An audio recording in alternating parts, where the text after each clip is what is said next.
Alors a yimo ƴewoyno dawo malla yiyanimo? Inspecteur police wallahi mi yima jarama no fewi. Seeɗa ɓurtina 3 minutes o noon. No hade ma yaade aɗa jooɗo ɗo woto ko kalanmami seeɗa. Ni ko jiɗɗa haalandemi so Allah de kam yiɗa yewtere lombo hakkunde ma so tawi ko Allah wona an jamo noon.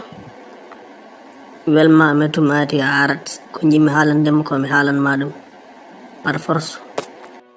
Aɗa jooɗo sisugonɗo yesam ɗo mbasa darade cagala. Aɗa jooɗo mbasa tardinde hoorema. Inspecteur tinno yafam wallahi dara mi waɗani yafam ha gongol.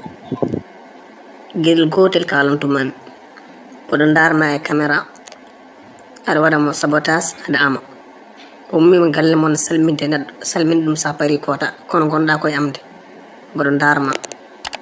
Yo wallahi spectateur ala inspecteur yafam mi wonta wattude ko wayni kala fof woni mbattum ko wayni sokam oto wayno hay goto min yamirma.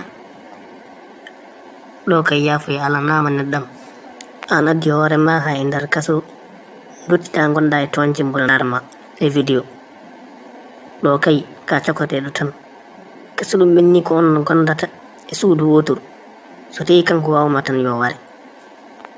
Inspecteur fama kam sa waddi min e suudu woto a wari neɗɗo joñon tan mboɗo toñimo kanko wayimi so ɗum ɓenni kadi e gallamen mi waynaki somi nanngama holno wayata.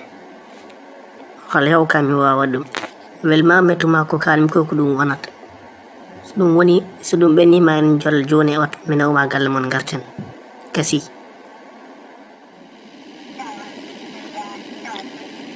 Kaw inspecteur tinno yafam ko adi eɗen jetti o gallamen anne yo mi wonta wattude ko wayni ko hedde gurdam ko fof mi wonta toñje. Yo spectateur kala fof ne jafiɗa ham ɗo haala kara noon kala fof ne bammi bone waram.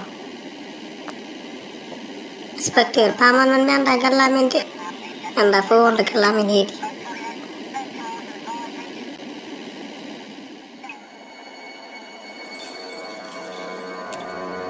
ko woni bandiraɓe toñangue koye moƴƴani woɓɓe toñangue so jaaɓi